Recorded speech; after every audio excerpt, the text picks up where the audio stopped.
Merci. Alors, la population en France vieillit comme ailleurs d'ailleurs, et ça, c'est vraiment pas un scoop. Au 1er janvier, notre pays comptait plus de 67 millions d'habitants, avec une hausse de plus de 3% par rapport à l'année précédente, et un quart de ces personnes avaient plus de 60 ans. On ne peut que se féliciter effectivement de l'avancée en âge, qui témoigne des progrès de la médecine, d'une meilleure qualité de vie, mais c'est très très bien de vieillir à condition de bien vieillir. Et ça va être notre thème aujourd'hui. Donc, toujours jeune, c'est ce qu'on vient de vous dire. Est-ce que c'est une promesse, hein, et c'est une promesse pour quand? Est-ce que les fameux organes dont on a parlé, on les aura bientôt? Je crois que c'est pas gagné, mais on va aborder. Alors, pour en parler, donc il y a Nadia Pelfig, qui est vice-présidente de la région Occitanie, en charge du développement économique, de l'innovation, de la recherche et de l'enseignement supérieur. Merci d'être là, Nadia. Et le professeur Bruno Velas, qui est chef du service de médecine interne et de gériatrie au CHU de Toulouse, qui est responsable du Gérontopole, le Gérontopole qui est le centre de référence de l'OMS. Et moi, je tiens particulièrement à vous remercier, monsieur, parce qu'aujourd'hui, vous auriez dû être à Genève, hein, dans une réunion extrêmement importante, et vous êtes là avec nous. Merci beaucoup. Alors, on va peut-être commencer par un état des lieux. Avec vous, Nadia, le vieillissement de la population, un enjeu de santé publique, évidemment, social, économique. Est-ce qu'on peut avoir quelques chiffres et quelques notions du vieillissement aujourd'hui, à Montpellier et ailleurs, évidemment? À Toulouse, pardon, et ailleurs. Mais Montpellier aussi, c'est une très belle métropole de la région Occitanie. Non, peut-être juste pour donner la trajectoire sur laquelle on est sur le plan national, on a aujourd'hui 1,5 million de personnes de plus de 85 ans. Et à l'horizon 2050, ce chiffre se transforme en 4,8 millions. Et donc, à l'évidence, nous avons une nécessité de répondre à la problématique du vieillissement. Deuxièmement, en France, et tant mieux, nous avons un allongement de la durée de la vie. Et dans beaucoup de pays européens. Mais en France, on se situe bien parmi les pays européens. Mais l'enjeu n'est pas tellement de vivre plus longtemps, il est davantage de vivre longtemps en bonne santé. Et là, on se situe un petit peu moins bien dans les pays européens. Et on voit des inégalités territoriales aussi qui s'expriment sur ces questions-là. Par exemple, dans des territoires ruraux ou moins denses, on voit qu'on n'aura pas forcément de vieillissement des populations. On a déjà des populations âgées. En territoire périurbain, on a là par contre des territoires qui ont émergé dans les années 70, on aura une population jeune aujourd'hui qui vieillira demain. Et puis il y a des territoires comme le littoral méditerranéen, nous en Occitanie il y a 225 km de côte, où vous trouvez des populations âgées, des populations jeunes et des nouvelles populations qui arrivent avec la nécessité d'adapter du coup la réponse publique. Et puis des inégalités où on ne vieillit pas de la même manière et dans le même état de santé en fonction de la vie qui a été la nôtre.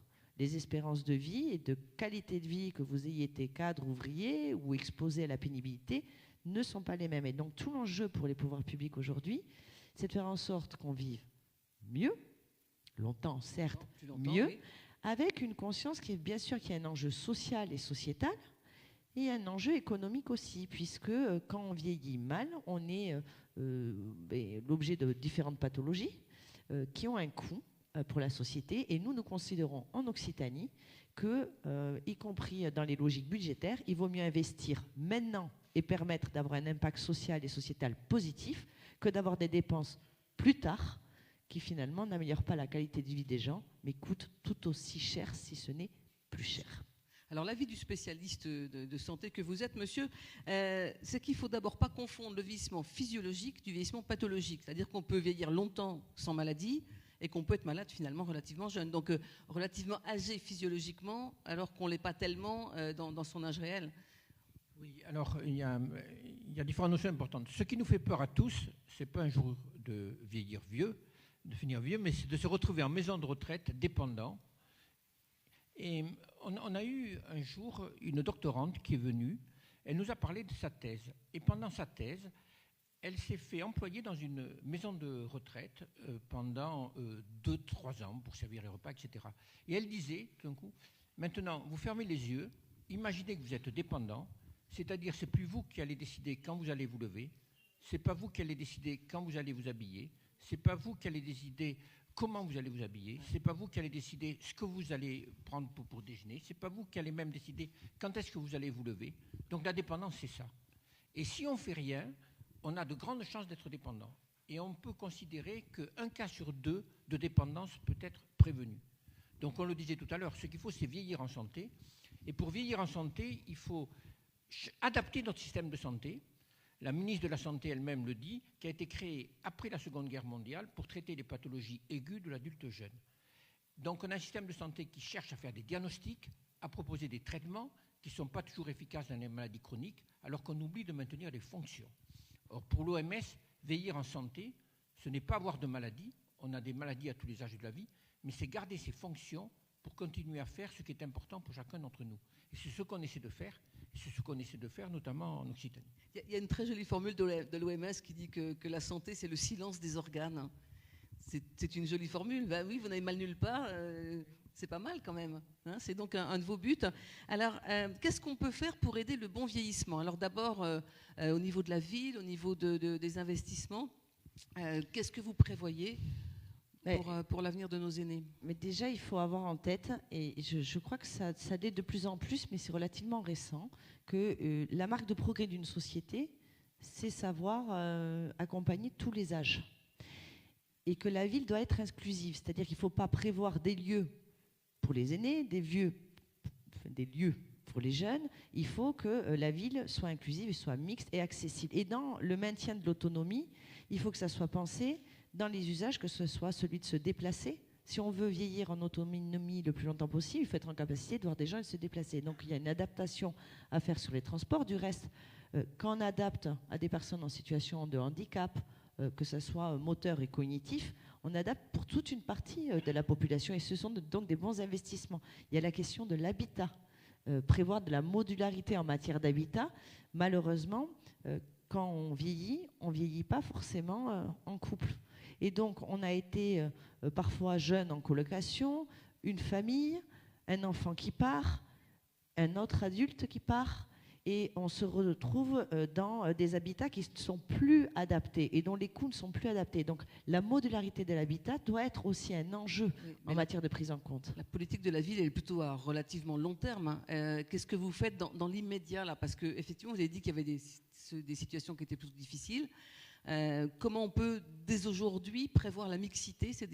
Ça se réfléchit au quotidien? Oui, ça se réfléchit au quotidien. Dans le cahier des charges que vous mettez quand sont bâtis des logements, justement sur cette question de modularité, ça se réfléchit au quotidien dans la qualité, et le professeur Vellas en parlera mieux que moi, mais sur ce que vous proposez comme accès à l'alimentation, ce que vous prévoyez comme accès au sport loisir, et comment finalement la collectivité, la puissance publique organise et structure cette vision-là sur des accès qui sont augmentés, sur des cahiers des charges qui sont définis de manière différente de ce qui est aujourd'hui. Et en incluant une question qui est d'ailleurs souvent la signature du Futurapolis sur la question de l'éthique, sur la question de santé. Aujourd'hui, on voit qu'il y a un certain nombre d'acteurs privés et publics avec une crainte des acteurs privés qui interviennent sur ce champ-là, sur notamment la détention de données personnelles, sur l'état de santé des personnes et voir comment ça pourrait être mobilisé, et c'est la crainte de beaucoup de personnes, par des mutuelles pour moduler leurs services. On peut imaginer qu'aujourd'hui, bien sûr, qu'il y a un marché du vieillissement qui s'ouvre, mais qu'on peut fixer un certain nombre de règles éthiques par la puissance publique pour faire en sorte que la destination des produits soit pour chacun. On y reviendra sûrement, mais aujourd'hui, les coûts de santé pour la société sont importants et en même temps, un certain nombre de thérapies ne sont accessibles qu'à celles et ceux qui ont les moyens financiers de se la payer. Et ce n'est pas la société que nous devons projeter. Alors justement, je me retourne vers le médecin. Quelles sont les pathologies qu'il faut soigner en priorité pour avoir le meilleur vieillissement possible aujourd'hui pour vous? Alors, ce qu'il faut savoir, c'est que la trajectoire de vieillissement, elle commence à se faire tôt, hein, c'est-à-dire entre 40 et 60 ans, c'est là qu'on voit le différentiel apparaître.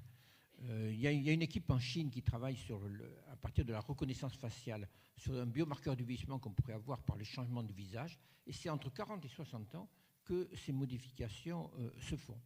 Donc c'est très important, ce qu'on appelle dans les premiers stades du vieillissement, entre 40 et 70 ans, de maintenir nos réserves. Oui, dès 40 ans, vous vieillissez, hein, c'est désolant, mais... Parce que c'est l'époque où on perd nos réserves. Oui. Ça peut être, ou au contraire, on les maintient. À 50 ans, on court moins vite qu'à 20 ans. Mais si on ne court pas, on ne se rend pas compte. Et donc, si on continue à courir, on garde quand même son acquis antérieur?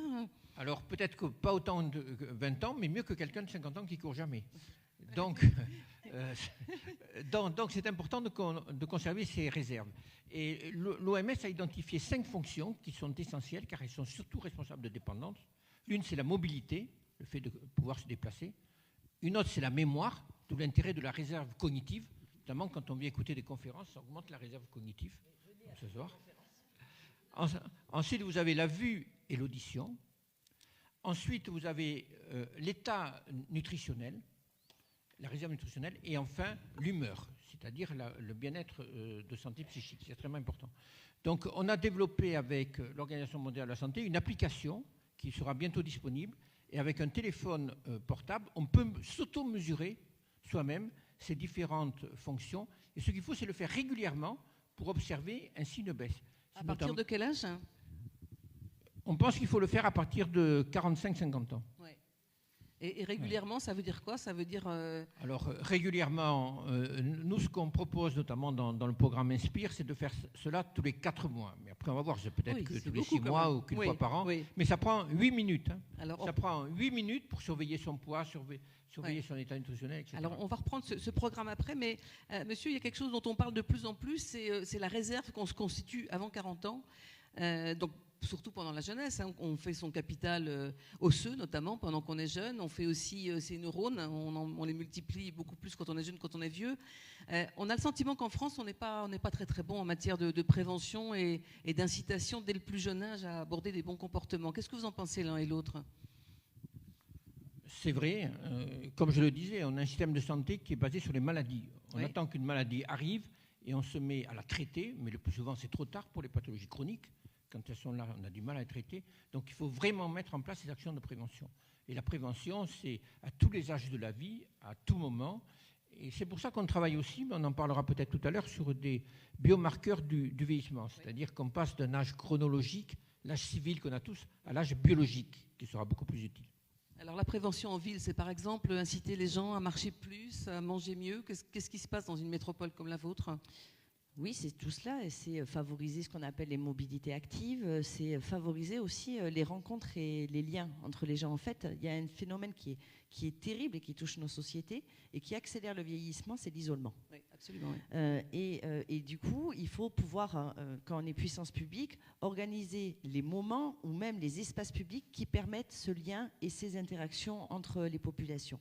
Et en parlant de liens, il y a dans une société du vieillissement beaucoup de personnes qui se transforment en aidants, malgré eux, et par générosité ou par empathie.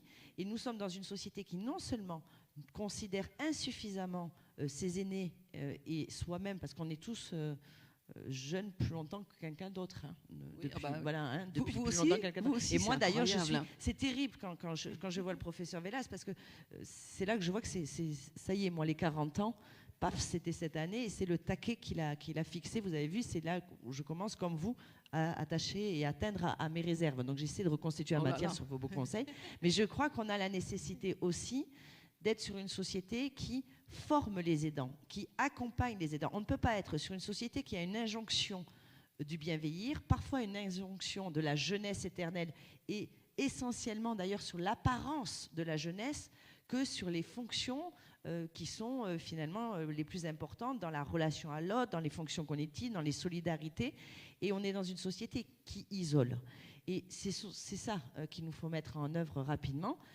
Et moi, là où je suis extrêmement heureuse, c'est que des scientifiques, quand des scientifiques du niveau du professeur Vélas indiquent que la réponse ne pourra pas être seulement la réponse scientifique, et qu'il y a une réponse sociétale et une acculturation et finalement une multidisciplinarité des disciplines scientifiques pour pouvoir répondre à la logique du bien vieillir, et qu'on n'est plus en fait dans la seule croyance que ce sera la manière de soigner des pathologies comme la cataracte, comme les atteintes aux poumons, qui réglera la situation du bien vieillir dans les proportions qui sont nécessaires aujourd'hui en France. Et donc l'innovation, elle est à la fois technologique, scientifique, mais elle est éminemment sociale et sanitaire. Et alors justement, oui, allez-y, monsieur. Pour rebondir un mot sur l'isolement, il y a des travaux qui ont montré que quand quelqu'un se sent isolé, et qu'elle est isolée, cela a des conséquences aussi importantes qu'un sujet qui aurait un diabète qui ne serait pas traité et qui continuerait à évoluer. Ça, d'un point de vue biologique. Oui. Mais il y a aussi un travail qui était très intéressant, qui était sur la surdité, qui montre que les personnes qui entendent mal et qui ne sont pas équipées vieillissent beaucoup plus vite que les autres parce que c'est très très isolant de ne pas entendre. Vous avez vu ces travaux sur le vieillissement cérébral et surdité, oui, oui. Alors, on parlait de toujours jeune, on avait dit où va la recherche. Alors, où va la recherche? D'abord au niveau financier, on sait très très bien que la recherche coûte cher, que c'est difficile. Est-ce qu'il y a des partenariats publics-privés qui se multiplient? Comment vous fonctionnez dans une ville comme la nôtre, où il y a quand même, dans la vôtre, où il y a quand même beaucoup de gens qui travaillent sur la recherche? Le public-privé, c'est l'avenir, hein, les partenariats? On est dans une société où, on vient de le dire, l'isolement abîme. Et donc, évidemment, il faut être sur du coopératif et du collaboratif en tout point. Et dans le projet qui nous rassemble, finalement, on se demandait tout à l'heure si on allait dire inspire ou inspire. Bon, on va le faire en occitan, on va dire inspire. Mais ça, bon, bon. Dans la réalité, ce sont des projets qui, bien sûr, allient, d'une part, la recherche, la science, privée et publique, mais également les acteurs publics institutionnels et les acteurs économiques. Et je crois que c'est justement là que se trouve la solution. C'est dans la manière de faire travailler et fonctionner ensemble l'ensemble de ces acteurs sur des objectifs qui soient clairs. Des objectifs éthiques, d'une part, en se donnant les garanties qu'il n'y a pas l'exploitation des données ou de vulnérabilité de chacun ou chacune d'entre nous. Et donc, c'est là que la collectivité doit jouer son rôle de tiers de confiance. C'est là que le CHU joue son rôle pleinement d'acteur de tiers de confiance. Et oui, parce que l'objectif, c'est de faire de la santé qui soit accessible à tous et à toutes. Aujourd'hui, je trouve navrant d'entendre parler de traitement de pointe quand finalement, celles et ceux, nous, qui regardons, se disons que finalement, ça ne sera jamais accessible financièrement.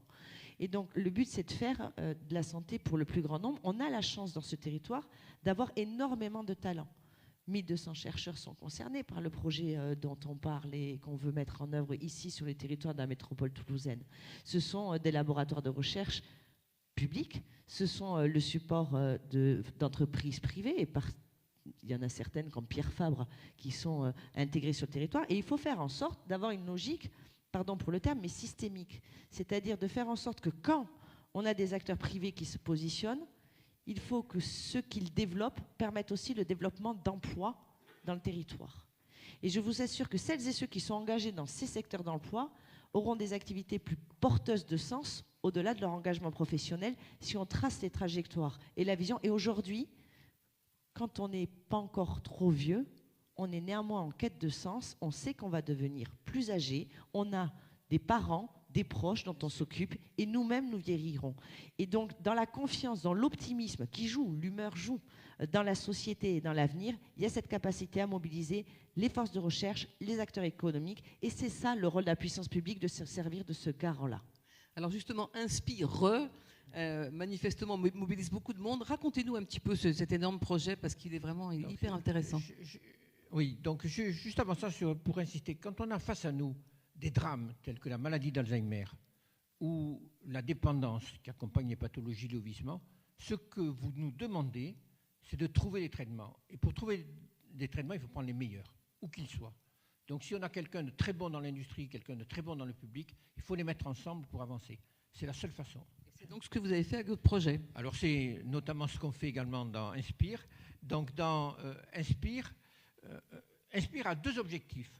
Un, d'un point de vue biologique, c'est de travailler sur les marqueurs biologiques du vieillissement. Depuis l'Antéchrist, on utilise l'âge civil. Mais l'âge civil, ça n'a pas grand-chose à voir, ça a un certain rapport, mais pas grand-chose à voir avec notre âge physiologique. Nos artères, hein. Oui, oui. Donc là, c'est une expression. Oui. Donc l'âge civil, il nous a été donné, etc. Je vais faire une petite avancée sur l'âge obligatoire du départ à la retraite. Aussi, c'est pas qu'aux États-Unis, de temps en temps, il y a eu un procès. Dites-moi qu'à 65 ans et un jour, je suis moins compétent qu'à 65 ans moins un jour. Donc, vous voyez, de temps en temps, il y a des barrières qui sont apportées sociales. Donc, ce qu'il nous faudrait, c'est un marqueur biologique. Et des marqueurs biologiques du vieillissement, j'étais encore hier avec le responsable du National Institute on Aging du gouvernement américain. pense qu'on va avoir bientôt des marqueurs biologiques. Et c'est l'objectif numéro 1 d'Inspire. Alors, quand vous dites marqueur biologique, une prise de sang, et on vous dit, oui. vous avez 60 ans, mais en réalité, vous en avez que 45. Quand on aura un marqueur biologique de vraiment l'âge réel de quelqu'un, son âge physiologique, quelqu'un de 40 ans, on pourra lui dire, vous avez un âge biologique normal, continuez à faire comme vous faites. Vous avez quelqu'un de 40 ans qui aura un âge biologique moyennement élevé. On va lui dire, surtout ne fumez pas. Faites attention aux facteurs de risque vasculaires et métaboliques, faites de l'exercice physique, une bonne alimentation. Et quand vous avez quelqu'un qui a un âge biologique vraiment élevé et des antécédents familiaux, par exemple de maladies d'Alzheimer, de dégénérescence maculaire, donc là, on pourra faire de la médecine personnalisée. Mais monsieur, quand vous parlez de marqueurs biologiques, c'est au pluriel. Je veux dire, il n'y aura pas un marqueur dans le sang qui pourra prédire votre âge réel. Alors, ce sera un ou plusieurs. Oui, il y en aura plusieurs sur différents facteurs, non ? Oui, mais on ne sait pas encore, mais ce sera sans doute plusieurs. On associera sans doute l'âge chronologique, un élément physique tel que la vitesse de marche. C'est très important. Hein. Oui. La vitesse de marche, notamment sur 4 mètres, si on est capable de marcher plus rapidement qu'1 mètre par seconde, c'est un bon signe de longévité. Alors donc vous êtes soutenu par la ville dans ce projet, l'OMS est très intéressée. Les prochains résultats, on peut attendre quand? Des publications Avec ce programme avec l'OMS, pour mesurer nos fonctions et les maintenir. Et notre objectif, c'est qu'à côté de cette cohorte de recherche transnationnelle, on puisse, d'ici 3 à 5 ans, évaluer les fonctions chez plus de 200 000 sujets de plus de 70 ans en Occitanie, c'est-à-dire à peu près au moins une personne sur 5, ce qui sera déjà une action significative de santé publique. Et ce sera la région d'Occitanie qui aura implémenté le plus rapidement ce programme qui est recommandé par l'Organisation mondiale de la santé. Un mot, Nadia, sur ce beau projet. Après, on va donner la parole pour quelques questions, avec une petite explication encore avant, mais allez-y. Mais pour nous, effectivement, c'est une fierté que ce programme puisse se développer en Occitanie. C'est une des raisons pour lesquelles, avec la présidente Carole Delga, lorsque ce projet s'est présenté, on a dit banco. Ce projet va s'installer à Toulouse sur le site de l'Oncopole. Pour la région, c'est un investissement sur le bâtiment de 23 millions d'euros, donc c'est significatif. Et puis d'autres financements, 1 million d'euros aussi, sur le soutien à la recherche scientifique. Parce qu'il faut à la fois du bâtimentaire, puis il faut à la fois financer la recherche fondamentale, avec un objectif, c'est qu'elle devienne recherche appliquée. Et c'était une bonne nouvelle sur, évidemment, notre capacité à prendre à bras-le-corps cette question du vieillissement qui nous touche tous. Et l'autre bonne nouvelle, c'est que dans l'aspect clinique, ça permet de réaffirmer Toulouse et la région Occitanie comme une grande place d'excellence de la recherche fondamentale. La dernière bonne nouvelle, on en parlera peut-être à la fin, c'est que le gras est bien. Le gras est bien. Ben oui, le gras est bien. Donc vieillir, ça peut être très chouette. En région Occitanie, vous l'avez bien choisi parce que c'est ici qu'on aura les premières solutions et implémentations. Et puis, sur ce qui est aspect recherche translationnelle ou cellules de mésenchymateuses, et pour faire moins techno, en gros, les cellules souches adultes, avant, on parlait des cellules souches en les ponctionnant sur la moelle osseuse et on produisait du coup des petites séries. Alors que désormais, grâce au professeur Louis Castella, qui est embarqué dans notre aventure, on sait que dans le gras, on trouve aussi de quoi faire de la cellule souche et qu'en plus, ce n'est pas pour soi-même. C'est-à-dire qu'on ne vous prend pas des cellules pour pouvoir vous les attribuer à vous-même. Vous pouvez vous faire prendre du gras et être généreux avec tout le monde. C'est assez génial. Et c'est en Occitanie. Alors, je pense qu'on va passer aux questions parce qu'il ne nous reste plus que 7 minutes. Je suis vraiment désolée, on est très limité par le temps. Est-ce qu'il y a quelques questions dans la salle ? Ils ont tous l'air très jeunes, ils ont du gras et ils sont jeunes. Alors franchement, ils sont sauvés, quoi. C'est bon. Oui. Je suis fasciné par cette question d'âge biologique. C'est-à-dire que moi, j'ai 43 ans. Concrètement, je peux avoir un âge biologique inférieur ou supérieur et qu'en fonction de ça, on me dira « laisse-toi aller ». Non, jamais ça. Ça, on ne me dira jamais ça, mais est-ce qu'on pourrait le dire? C'est-à-dire que quelqu'un qui se porte exceptionnellement bien comme moi, qui a une hygiène de vie irréprochable comme moi, oui. On pourrait lui dire c'est bon, tu peux te lâcher un peu sur le foie gras, le confit. Ça pourrait arriver ou ça peut arriver que dans l'autre sens. C'est ça la question. Est-ce que c'est vraiment libre comme décision? Est-ce qu'un médecin pourrait arriver en me disant mais c'est bon, vas-y? Peut-être. Vous savez, c'est un peu comme quand on mesure le cholestérol, on mesure on mesure la glycémie. En fonction du cholestérol ou de la glycémie, avant de donner les traitements, on va faire des règles hygiéno-diététiques. Bientôt, on aura un biomarqueur qui prendra en compte le vieillissement qu'on a oublié. Dans la maladie d'Alzheimer, le facteur de risque principal, c'est le vieillissement. On a tout étudié, tout autour, mais on a oublié le vieillissement. Et maintenant, le National Institute on Aging a lancé un appel d'offres pour cibler les gérosciences et la maladie d'Alzheimer, car c'est un facteur de risque par 10, alors que les autres facteurs de risque sur lesquels on a travaillé étaient de 1 ou 2. Pardon de poser une deuxième question, mais est-ce que qui est un peu plus sérieuse que la précédente, mais est-ce que cet âge biologique, il change avec le temps? C'est-à-dire qu'il y a eu un vieillissement de la population, c'est-à-dire aussi l'aspect positif, une augmentation considérable de l'espérance de vie au cours des dernières décennies. Est-ce qu'on peut dire aujourd'hui que quelqu'un qui a 50 ans a un âge biologique comparable à quelqu'un de 30 ans ou de 35 ans dans les années 50? Oui, en tout cas, très, très certainement. Ce qu'on sait maintenant, c'est que, et des travaux qui ont été faits au Japon et en Allemagne, on ferait les mêmes en France, on trouverait la même chose, que les gens qui ont maintenant 70 ans ont un âge physiologique des personnes qui avaient 60 ans il y a 20 ans. Et on l'explique par... Et on le voit d'ailleurs tous les jours quand on voit les seniors actifs, etc. Bien sûr, et ça s'explique notamment quoi l'alimentation c'est grâce au progrès de la médecine qui permet de traiter les maladies. Essentiellement la société. La société. Le chauffage, l'électricité, l'éducation. Vous savez qu'actuellement, on voit que la maladie d'Alzheimer recule, et la cause principale, c'est l'éducation, qui a permis d'avoir beaucoup de classes qui ont pu aller plus souvent à l'école. Et donc, il y a une réserve cognitive qui est plus importante. Ouais. Surtout chez les femmes, elle recule parce que les femmes ont accès à l'enseignement plus tardivement. Oui. Oui, une question à Bruno Vellas, c'est ça? J'ai connu votre père, Pierre Vellas, avec qui j'ai travaillé. Je voudrais lui rendre un hommage. Et vous demandez ici quand est-ce que votre projet Inspire sera opérationnel? Je ne sais pas ce que vous entendez par opérationnel. Pour nous, opérationnel, il l'est parce qu'on commence, si vous voulez, dans Inspire, on a deux grosses parties. Une partie qui est suivre une cohorte de personnes de 20 à 100 ans pour travailler sur ces biomarqueurs. On leur demande de venir une fois par an au centre de recherche clinique du Gérontopole, où on a tout un matériel biologique qu'on va pouvoir donner aux scientifiques dont on a parlé tout à l'heure. Donc ça, on a commencé. Il y a déjà une trentaine de personnes qui ont été incluses. Il faut dire qu'on va très vite. Et après, la partie dont on disait de maintenir les fonctions se met en place. Et donc maintenant, elle est opérationnelle. Si une personne veut qu'on puisse faire ce qu'on appelle cette étape 1 de l'OMS, ça peut se faire très facilement.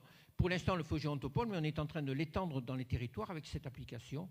Donc il y aura même des gens qui pourront le faire depuis chez eux directement. Grâce à une application dont vous voulez nous parler qui s'appelle... il y avait un nom de cette application, non? L'application, c'est ICOP. Oui, c'est ça. ICOP, oui. Ça veut dire c'est les soins intégrés pour les personnes âgées. Donc, il y a cette application avec une pour les professionnels de santé et une pour les personnes elles-mêmes, parce qu'on pense que la médecine où le médecin disait il faut faire ça, ça ou ça, comme on disait tout à l'heure, c'est fini. Maintenant, la médecine, il faut que la personne prenne sa santé en main. On a vu la santé, c'est sur plusieurs décennies. Ça se prend en main, donc cette application, elle sera pour les personnes elles-mêmes. Pour revenir à la médecine régénérative, je vais rajouter un mot.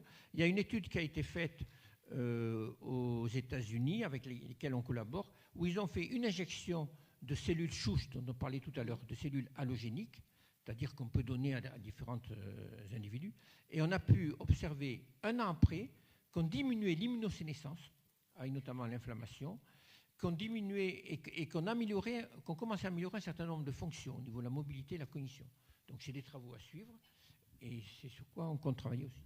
Est-ce qu'il y a une dernière question rapide? Oui. Bonjour. Moi j'avais une question parce que vous parliez du fait que ça doit être ces traitements doivent être accessibles à tout le monde. Je pense notamment aux thérapies géniques qui peuvent ralentir le vieillissement. Aujourd'hui, on voit qu'aux États-Unis, ces traitements, pour certains, sont disponibles. Je pense au Luxturna, mais ils coûtent une fortune. Comment vous pouvez prévenir qu'en France, on n'aura pas le même genre de cas? Alors, la thérapie génique du vieillissement, déjà, c'est pas gagné. Donc la question elle est beaucoup plus générale, c'est-à-dire sur les traitements qui sont onéreux. Et notamment dans la maladie d'Alzheimer, là, on a une étude qui pour la première fois apporte des résultats positifs, il faut les confirmer, mais qui ont l'air très encourageants, avec des doses fortes d'anticorps monoclonal. Et c'est vrai, quand on voit la population que ça touche, ça va coûter cher, comme la thérapie hygiénique pour d'autres patients.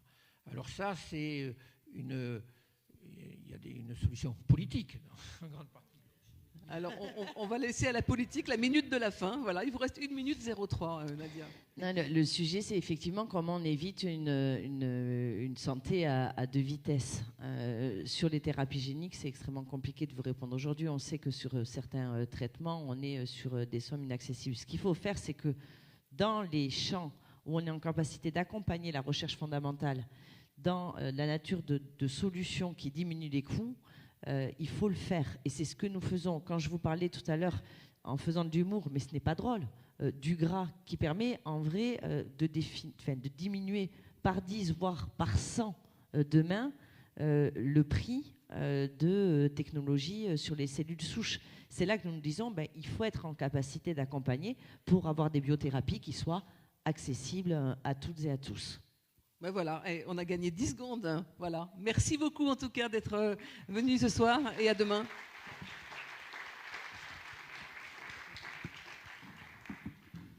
Merci monsieur, merci madame. Merci à vous d'avoir assisté à cette conférence. Si vous n'assistez pas à la suivante, merci de quitter assez rapidement la salle pour pouvoir installer la suivante.